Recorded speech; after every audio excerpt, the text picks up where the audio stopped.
Buenas noches, estamos hoy día en esta circunstancia, en este momento, la coyuntura de la sequía, motivado que convoquemos y propongamos un tema que es de amplio debate y que es persistente.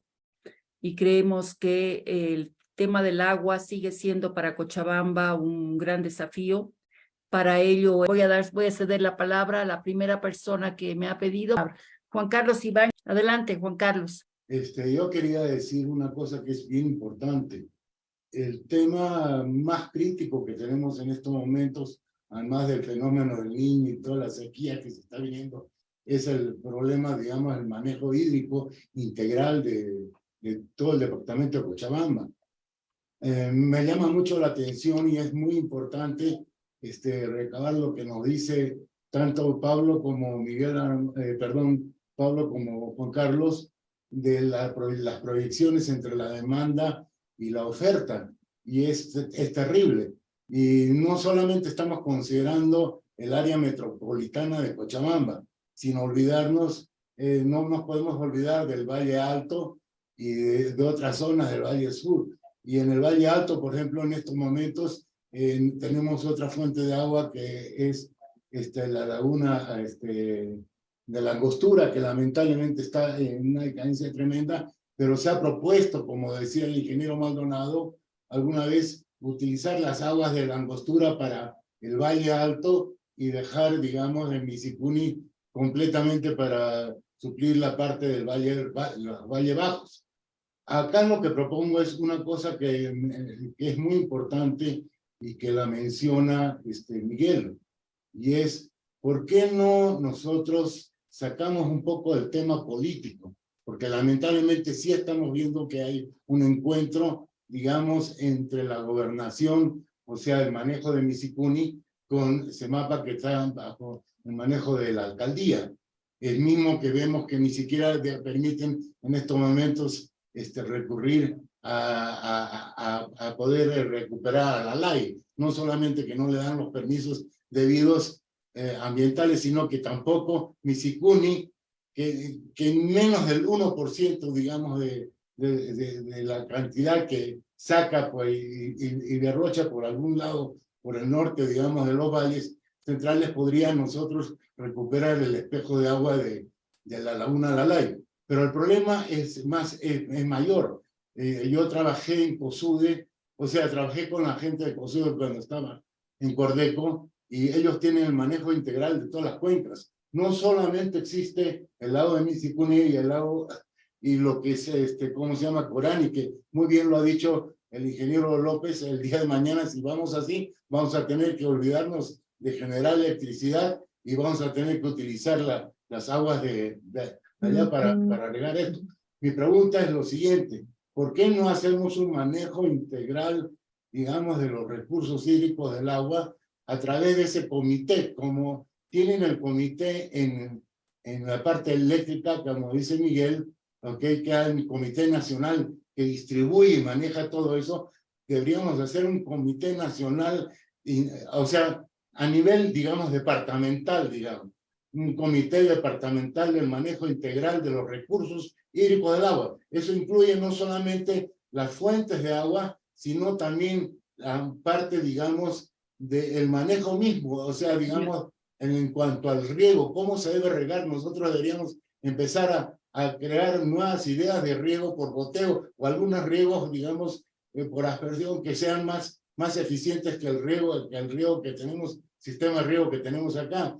También deberíamos estar pensando en manejar la cantidad de lagunas y lagunillas que hay en la cordillera. Yo he sobrevolado la parte, digamos, de la cordillera de todo el Tunari, y estamos llenos de lagunas y lagunillas que se podrían interconectar con ellas, y cada una de ellas, de alguna forma, poder vaciar hacia las cuencas, a las distintas cuencas o torrenteras que tenemos para alimentar al río Rocha. En fin, lo que propongo, y ustedes qué piensan, para poder sacar del tema político, que crear ese famoso comité departamental del manejo integral de los recursos hídricos para el departamento. Gracias. Gracias, Carlos Alberto. Ahora sí, Armando La Parra tiene la palabra. Buenas noches. Gracias por hacernos recuerdo de todo lo que ha sido el desarrollo de esta y finalmente el resultado que tenemos actualmente, toda esta política del agua en el departamento, principalmente en la zona del Valle Central de Cochabamba. Hemos visto que en 23 años el resultado es bastante caótico. Es decir, este caos que todavía estamos viviendo en estas relaciones de los sistemas de servicio de agua en Cochabamba, son el producto de la guerra del agua. Entonces, la guerra del agua, que ha sido pintada en muchos escenarios como algo fundamental, un paso fundamental, de repente ha sido un momento político muy importante, pero en lo que se refiere al agua, es justamente la causa del caos. Entonces creo que lo que tenemos que hacer ahora, lo han dicho también algunos ya, es buscar una forma de relacionamiento racional entre las instituciones, ¿no? De manera que podamos declarar a partir de 1923 ya no la guerra, sino la paz del agua. Lo que necesitamos ahora es ponernos de acuerdo, ¿no?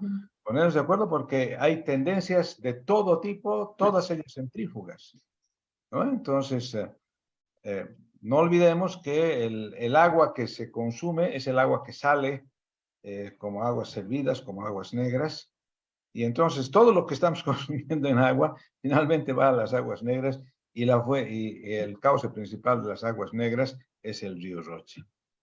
Entonces, por favor, yo diría a todos que hagamos un enorme esfuerzo por encontrar las bases de la paz del agua. Una etapa de la paz del agua, la guerra terminó, nos dejó un caos, mucha destrucción, ¿no?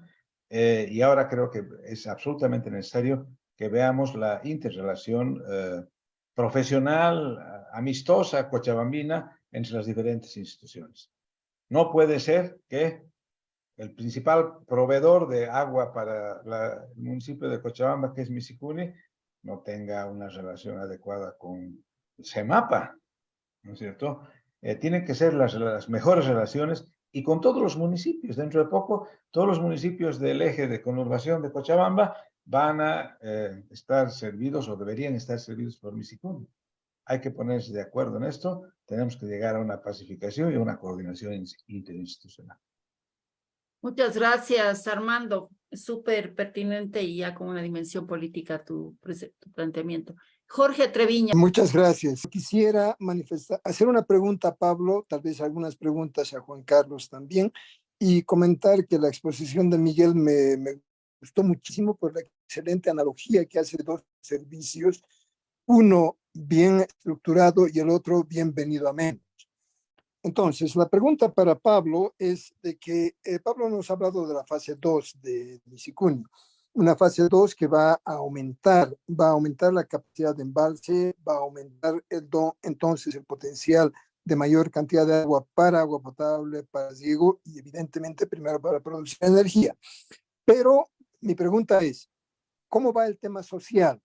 Porque en este negocio de hacer trasvases, uno de los factores más críticos es la negociación social. Pablo decía que debíamos tener instalada la segunda fase alrededor del 2028 para que no tengamos penurías de agua. 2028 está a la vuelta de la esquina. Nos quedan básicamente 4 años y unos meses. Y no veo realmente el realismo de esta expectativa de tener algo para el 2028. Entonces, va mi pregunta a Pablo. Respecto a Juan Carlos, uno de los aspectos más relevantes, creo, en la gestión del recurso hídrico, él lo ha manifestado muy bien, es el volumen de agua no facturada. Y si Cochabamba tiene cerca del 50% de agua no facturada, es realmente algo catastrófico. Yo no me puedo imaginar una industria, cual sea la que sea, que pueda funcionar de forma efectiva, eficiente y en el largo plazo con tremendas pérdidas que bordean el 50%. Entonces, mi pregunta es, ¿cuál es la política tarifaria? ¿Cómo se establecen las tarifas? Porque si no tenemos una política tarifaria clara, no veo cómo Semapa puede asegurar la ampliación de la cobertura y mejorar la calidad de la cobertura. Nos hablaba de un pequeño pedazo de Cochabamba donde se ha hecho un plan piloto y se ha reducido a 2%. ¡Qué bien! Pero eso debería ser en toda la ciudad.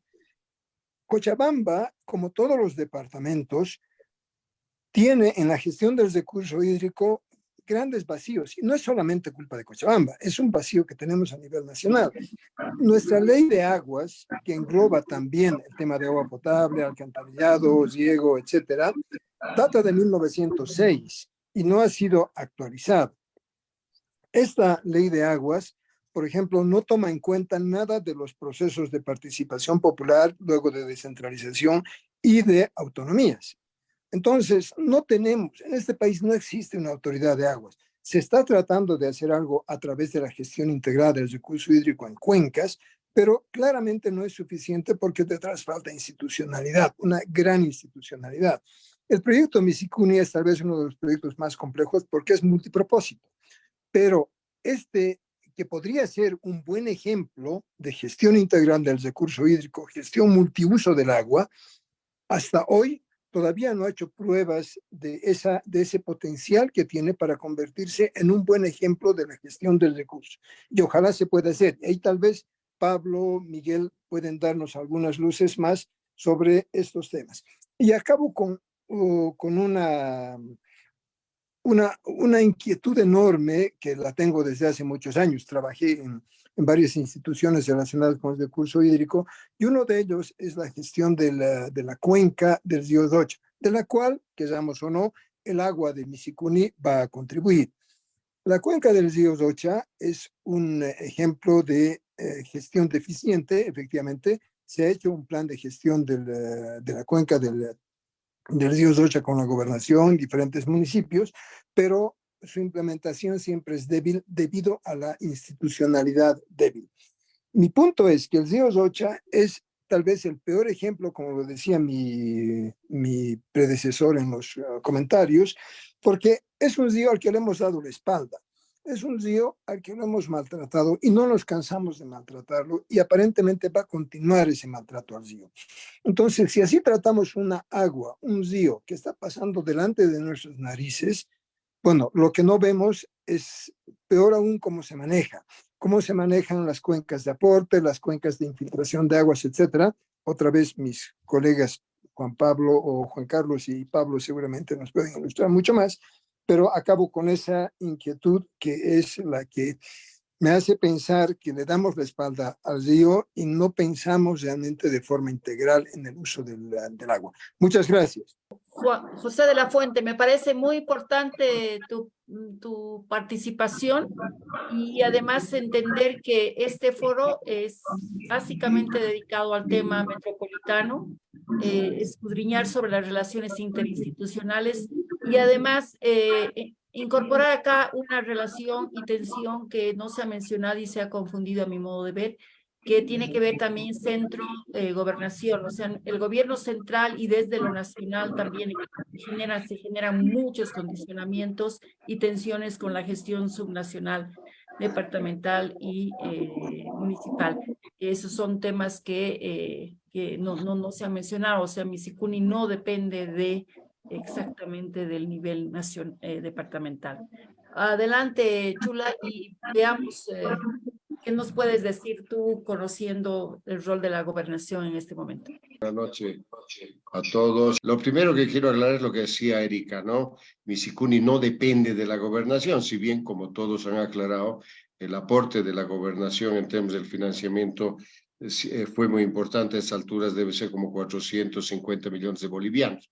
Y hasta el día de hoy la gobernación sigue pagando casi 70 millones anuales por el crédito y la gobernación no recibe un solo peso de Misicuni, ¿no? Porque de hecho Misicuni recién también está entrando en una fase comercial y probablemente a partir del año 29 recién está en condiciones de tener unos ingresos que pueda reponer las deudas acumuladas. Pero bueno, eso solamente para aclarar esta cuestión de la relación de la gobernación con Misicuni, porque Misicuni básicamente siempre fue un proyecto del gobierno nacional, ¿no?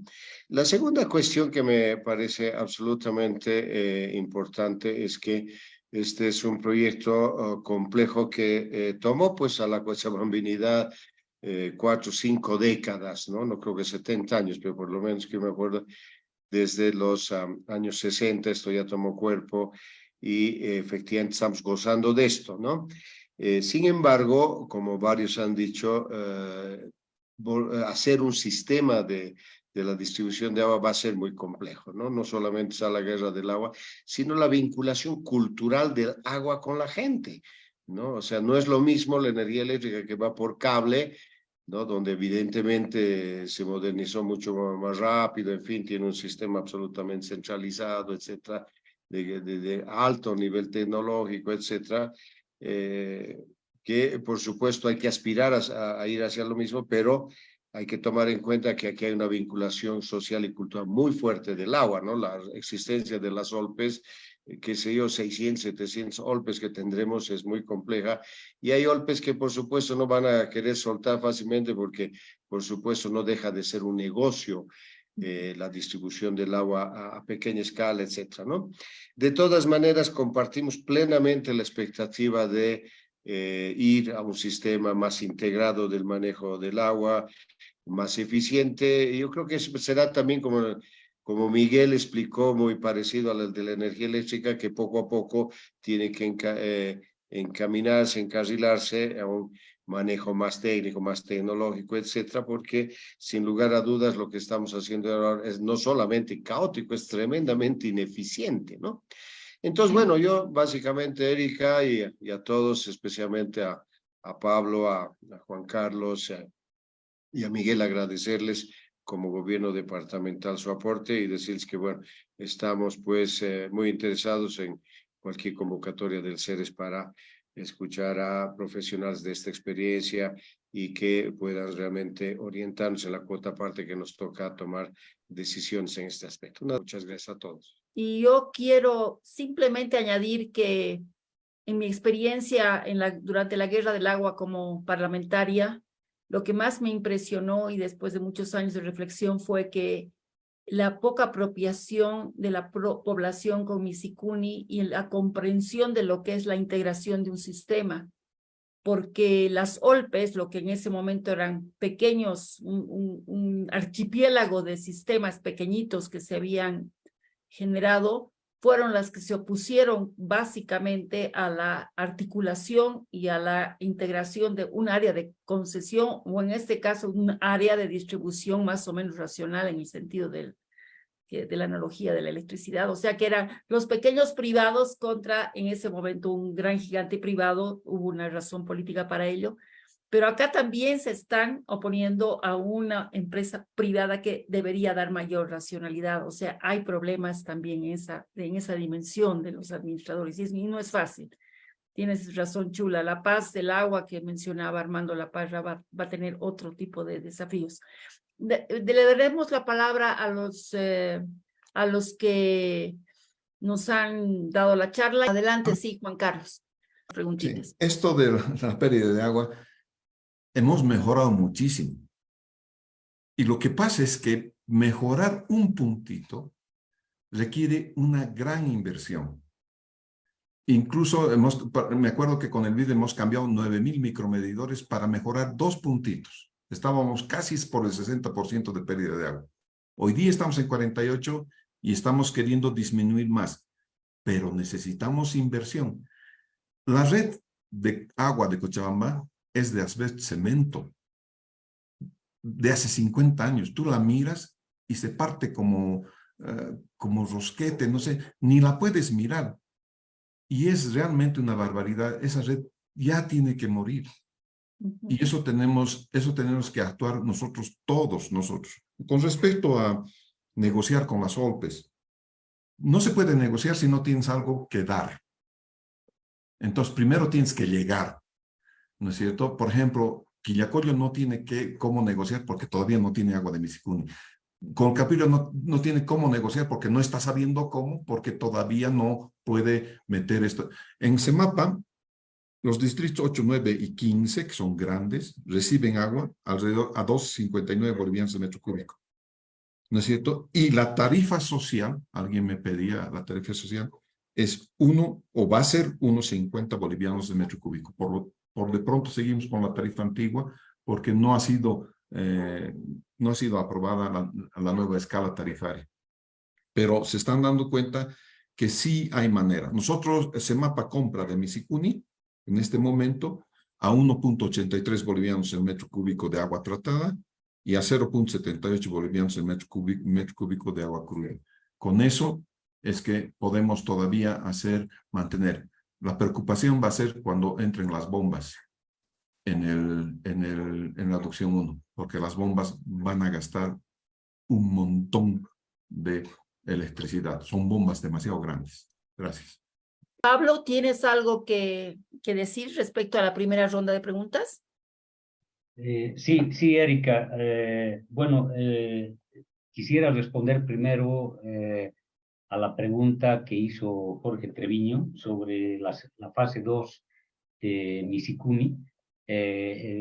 Evidentemente, el balance oferta-demanda que yo he presentado, como dijo Juan Carlos, está basado en las proyecciones de la población y eventualmente en una cobertura, en una atención del 100% de la demanda. Sabemos que actualmente eso no está sucediendo por muchos problemas, por muchas ineficiencias.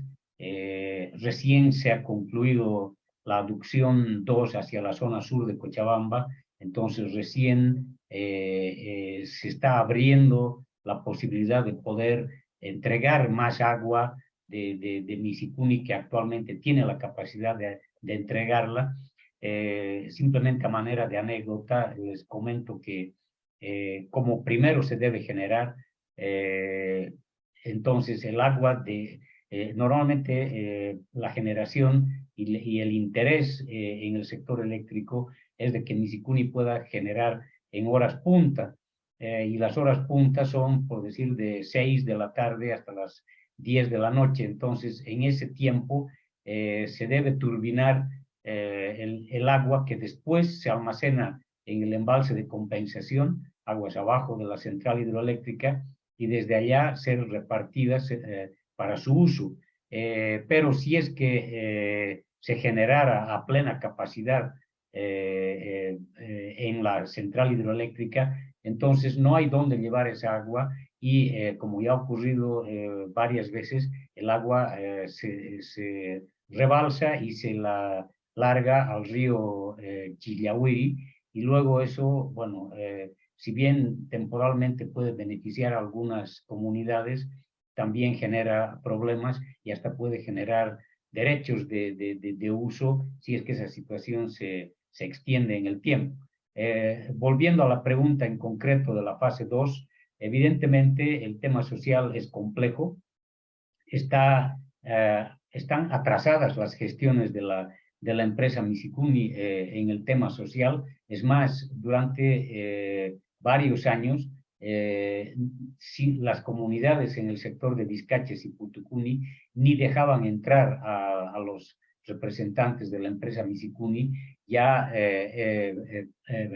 sabiendo de que cualquier ingreso conllevaba el interés de estudiar opciones para poder llevar adelante la fase 2. Entiendo por comentarios de alguna gente de la propia empresa de que se ha realizado un proceso de acercamiento, un proceso de negociación no exento de matices políticos muy fuertes, y que gracias a eso existen esos acercamientos y la apertura para poder empezar a hablar seriamente de la ejecución de la fase 2. Sin embargo, concuerdo con Jorge, este es un proceso largo. Y un comentario más, o sea, me ha gustado mucho la analogía realizada por Miguel. Creo que en un mundo ideal, pues deberíamos tender a aquello. Sin embargo, hay rocas muy grandes en el camino y sectores muy resbaladizos de cuestiones similares. Se viene hablando desde que yo regresé a Bolivia en la década del 80 para dedicarle mi trabajo a nuestro país, y creo que en ese contexto, en el sector agua, hemos avanzado muy poco. Lamentablemente, el tema político juega un rol muy grande, pero creo que un foro como este podría ser muy útil para canalizar algunas ideas que permitan arrancar y avanzar en ese sentido, y con el propósito de lograr cosas como se han mencionado, un manejo integral, como lograr una coordinación institucional más acorde al requerimiento para poder aterrizar en algo más concreto, y finalmente que todos puedan tener acceso al agua, que exista una cobertura más grande a precios razonables, pero que también entonces las OLPES y esas otras organizaciones poco a poco puedan abrirse, porque eso ya se viene a poder conversar y negociar, recibir el agua de Misicuni, y quién sabe en un futuro un poco más a mediano plazo aceptar que sean las EPSAs, en Sacaba, por ejemplo, EMAPAS, en algunos sectores de Cochabamba, CEMAPA, y así en los otros municipios, que sean esas que puedan recibir su agua de esas EPSAs y no seguir operando sus propios sistemitas. Alguien también que escribe: ¿qué se puede hablar del poder de las cisternas y de los costos que pagan los más pobres a los cisterneros? Es una pregunta que ha flotado por ahí. Adelante, Daniel. Gracias, Erika. Buenas noches. Gracias por las presentaciones tan claras y tan ilustrativas. Yo tengo una pregunta para Pablo, que ha concluido su presentación hablando de Corani como una posibilidad de generar oferta de agua una vez que la demanda supere la oferta de Misicuni dentro de 20 años y un poco más, hipotéticamente.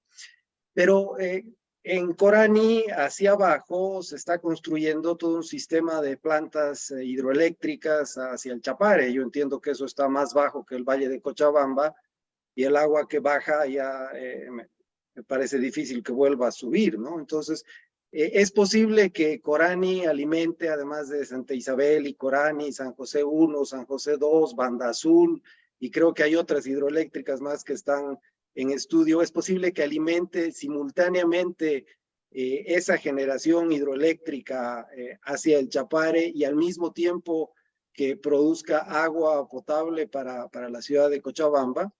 Y si no es así, después de eso, ¿qué otras alternativas hay además de Corani como posibilidad hacia el futuro? Gracias. Gracias, Daniel. Rapidito, Julio Zubieta. Adelante.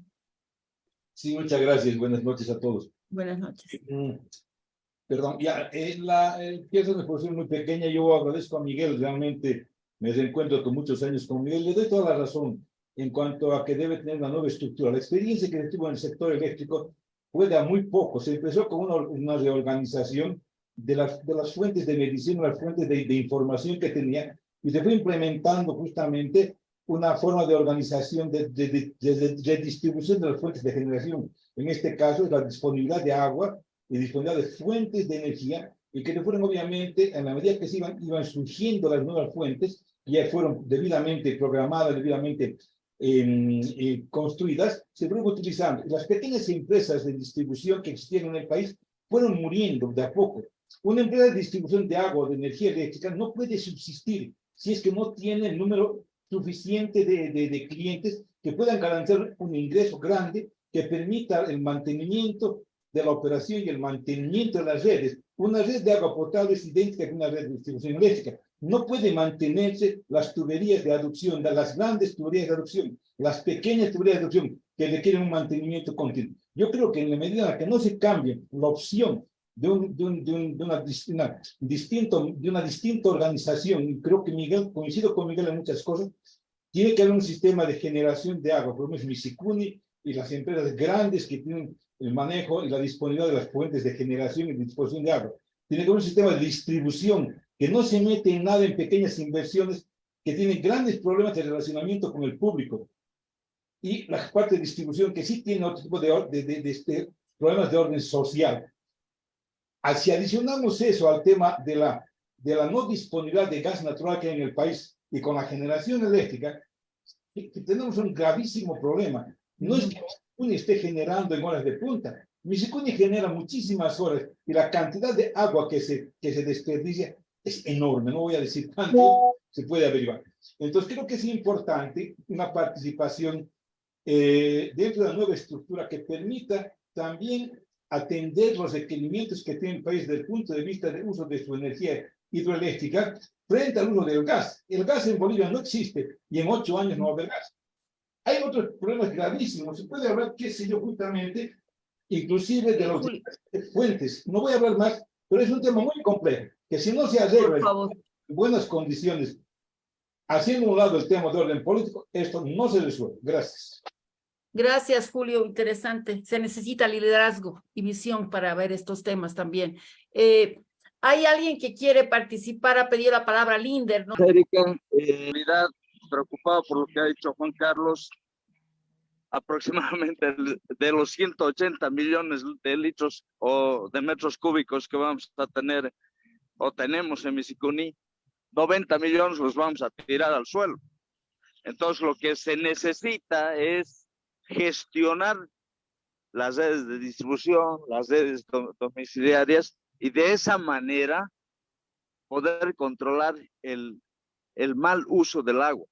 Eso significa usar tecnología, poner medidores en la fuente, en las redes de distribución. Y hay una cosa que no ha dicho Juan Carlos, hay un 50% más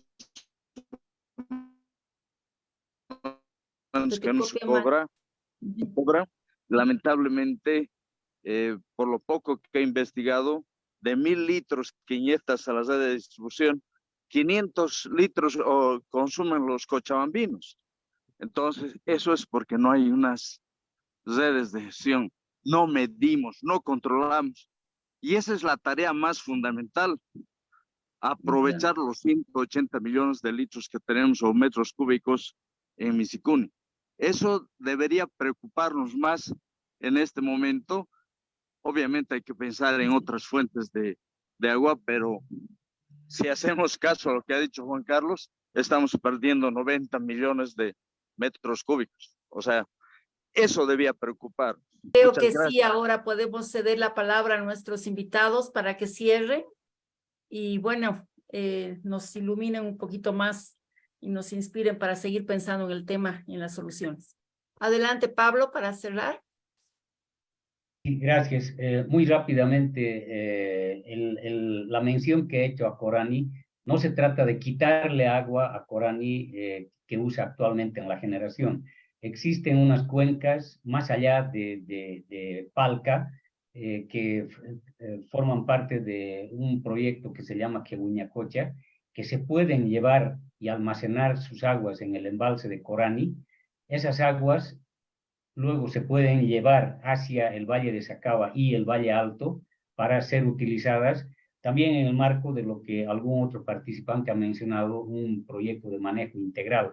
Entonces, no se le quitaría en primera instancia agua a Corani, sino se puede aprovechar de manera óptima el potencial disponible en esas cuencas. Yo, dado el tiempo, agradezco mucho a todos por su participación, su gran interés.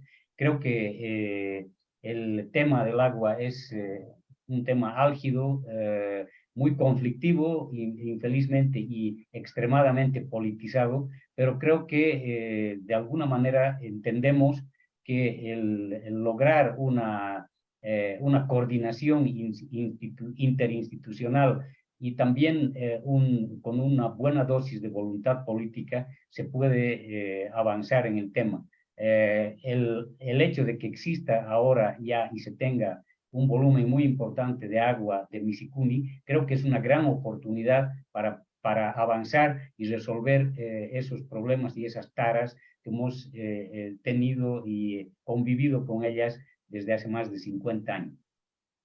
Gracias. Juan Carlos, tu cierre. Muchas gracias. Primero agradecerles a todos ustedes la invitación. No quisiera irme sin mencionar al ingeniero Gonzalo Rico, que sin él, si su participación no estuviéramos hablando de Misicuni. Realmente ha sido el pionero, conjuntamente ENDE y en ese entonces la universidad. No teníamos más que 2 jeeps cuadrados Nissan para entrar y que no funcionaban en ese entonces. Entonces ha sido un gran esfuerzo de esas 2 instituciones. Respecto a lo que el agua no contabilizada no solamente es pérdida de agua física. Hay como 10 cosas que se toman en cuenta para ver qué es el agua no contabilizada, ¿no es cierto? Entonces, cuando yo digo 48%, hay pérdidas visibles, pérdidas no visibles, pérdidas administrativas, pérdidas de todo tipo, que hacen sí a la gestión del agua, ¿no es cierto? Y que sí, si no estuviéramos midiendo, no sabríamos cuánto sería. Por eso es que sí medimos, ¿no es cierto? Y ahora en el proyecto piloto tenemos en cada esquina, básicamente tenemos un medidor. Y los medidores que hemos colocado son del tipo que se van a ajustar de manera que en el futuro una camioneta va a pasar y va a leer los medidores de agua sin necesidad del lector. Y eso estamos queriendo para todo Cochabamba. Pero eso necesita inversión, necesita la ayuda de ustedes. Así como adopción 2.2 ha sido que se llama desprendimiento del gobierno. El agua no tiene color político. 6 bolivianos el turril hacen 30 bolivianos el metro cúbico. Y la tarifa que nosotros pagamos, unos 50 bolivianos el metro cúbico. Hombre, los pobres, los que no tienen agua, los que se enferman, esos son los que pagan más. Y quiero generar esa conciencia. Muchas gracias. Muchísimas gracias, Juan Carlos. Creo que hemos cerrado esta noche con muchas más preguntas, pero con el panorama mucho más claro sobre dónde están los cuellos de botella. Si el año 2000, en la guerra del agua que la sufrimos quienes éramos parlamentarios, el cuello de botella estaba en el famoso túnel que no se sabía si se iba a terminar o no, hoy día parece que están en los pequeños ductos que llegan a nuestras casas y nos conectan a este líquido tan vital para nuestra vida. Muchísimas gracias.